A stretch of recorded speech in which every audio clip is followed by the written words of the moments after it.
To basic educator. साथियों, आप लोगों को अनुमान तो हो ही गया होगा कि आपका इंटरव्यू में कॉल आ सकता है या नहीं आ सकता है। तो प्रीवियस वीडियोस में जो कट ऑफ के बारे में चर्चा की गई है, अगर उसके अनुसार आपके मार्क्स बन रहे हैं तो आप अपने पीआरटी के इंटरव्यू की तैयारी कर लीजिए, शुरू कर दीजिए, क्योंकि रिज़ल्ट आने के बाद आपको इतना समय नहीं मिल पाएगा।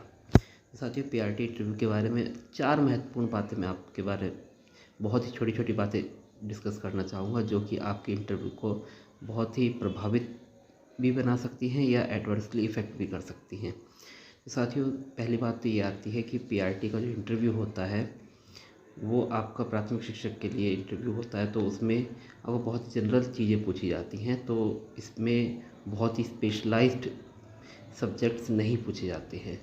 तो साथियों, एक एक करके चर्चा करेंगे 4 महत्वपूर्ण बातों के बारे में। तो आप इंटरव्यू के लिए जा रहे हैं तो सबसे पहले तो इंटरव्यू पैनल को ये नहीं लगना चाहिए कि आप बहुत ज़्यादा कैजुअल हैं और इसको आप सीरियसली नहीं ले रहे हैं।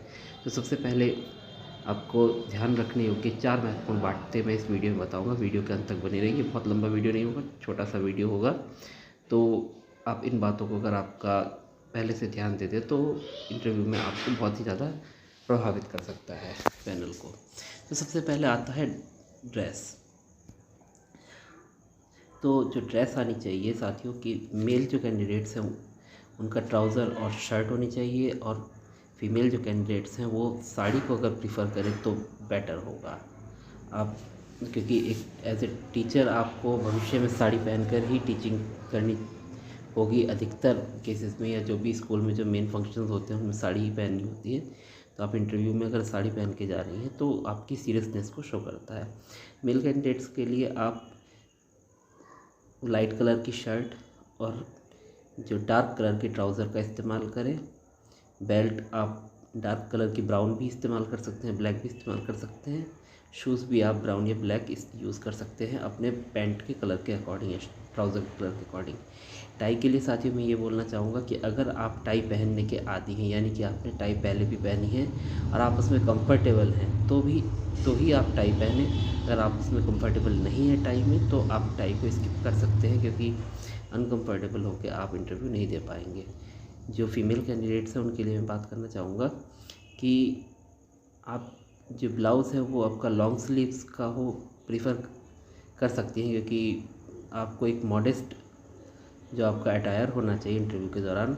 बाकी आपकी जो हील्स है आप शॉर्ट हील्स जो है वो इस्तेमाल कर सकती हैं। रिस्ट वॉच आप एक मेल और फीमेल कैंडिडेट्स एक जो मॉडेस्ट सी कोई रिस्ट वॉच हो उसको आप अपने हिसाब से यूज़ कर सकते हैं। ये तो हुई साथियों ड्रेस की बात। अगली होती है एकेडमिक बैकग्राउंड। साथियों, इसमें जो आपका पीआरटी होता है, इस बार बीएड भी एलिजिबल कर दिया है, तो बहुत सारे ग्रेजुएट कैंडिडेट्स भी जाएंगे। जो डीएलएड होते हैं उसमें 12th पास कैंडिडेट्स भी होते हैं। तो साथियों, आपको ये देखना होगा कि आपका 12th क्लास या ग्रेजुएशन में आपका बैकग्राउंड क्या है, जो लास्ट आपने एकेडमिक क्वालिफिकेशन किया, या तो 12th के बाद डीएलएड किया होगा या ग्रेजुएशन के बाद बीएड किया होगा। तो अगर आप ह्यूमैनिटीज़ से हैं, जैसे सोशल साइंस है, फ़िलासफ़ी है, हिस्ट्री है, ये सब मतलब जो सब्जेक्ट्स हैं, तो आप उसको उस पर जो जनरल टॉपिक्स है, मान ली हिस्ट्री आपका टॉपिक है, तो जो मेन प्लासी का युद्ध है, बक्सर का युद्ध है, पानीपत का युद्ध है, मतलब इस तरीके के जनरल टॉपिक्स तैयार कर लें। अगर आप साइंस के कैंडिडेट हैं, आपके ग्रेजुएशन में या 10+2 में साइंस रहा है, तो आप जैसे फ़िज़िक्स है, फ़िज़िक्स के बहुत ही जनरल टॉपिक जैसे लॉ ऑफ मोशंस या बहुत सारे और भी जो टॉपिक्स होते हैं वो आप याद कर सकते हैं। कॉमर्स के जो कैंडिडेट्स हैं तो वो अपने कॉमर्स से रिलेटेड जो भी आपकी टर्म्स वगैरह है जनरल, वो आपको याद करनी होगी, क्योंकि एक्चुअली में होता क्या है कि बहुत ही स्पेशलाइज नहीं जाएंगे, बट ये एक्सपेक्ट करते हैं कि आप जिस फील्ड में पढ़ के आए हैं उसकी अच्छी ठीक ठाक नॉलेज आपको होनी चाहिए। सपोज़ अगर कोई पैनल में साइंस का कोई टीचर बैठा है तो वो आप में इंटरेस्ट लेना शुरू कर देगा तुरंत, और काफ़ी अच्छी क्वालिटी के क्वेश्चन आपसे पूछे जा सकते हैं। ऐसे ही आपके हिस्ट्री या ज्योग्राफी का कोई टीचर होगा, आप ह्यूमैनिटीज़ बैकग्राउंड से हैं, तो आपसे उस बारे में ज़्यादा क्वेश्चन पूछे जा सकते हैं। तो अपना एकेडमिक बैकग्राउंड जिस भी सब्जेक्ट का है उसको थोड़ा स्ट्रॉन्ग कर लीजिए। पोएम। साथियों, ये केवीएस के इंटरव्यू का इंट्रीगल पार्ट है। आपसे एक पोएम ज़रूर पूछी जाएगी, तो आप एक अच्छी सी पोएम अपनी तैयार कर लीजिए। दूसरी बात, उसके जो राइटर्स हैं मतलब पोएम को जिसने लिखा है उसकी जो अन्य रचनाएं हैं उसके बारे में भी थोड़ी अपनी जानकारी रखिए। और पोएम में जो इंटोनेशन वगैरह होती हैं उनके बारे में आपको जानकारी होनी चाहिए कि पूछ सकते हैं कि इंटोनेशन क्या, व्हाट इज़ इंटोनेशन, इस तरीके से। या पोएम में जो रिदम के साथ हम पढ़ते हैं तो उसमें किस चीज़ का ज़्यादा इस्तेमाल होता है, बहुत सारी चीज़ें हैं, तो उनको आप जानकारी रखिए। और जो आपके एनसीईआरटीज़ की पोएम है उनके बारे में भी थोड़ा आप जानकारी कर लेना।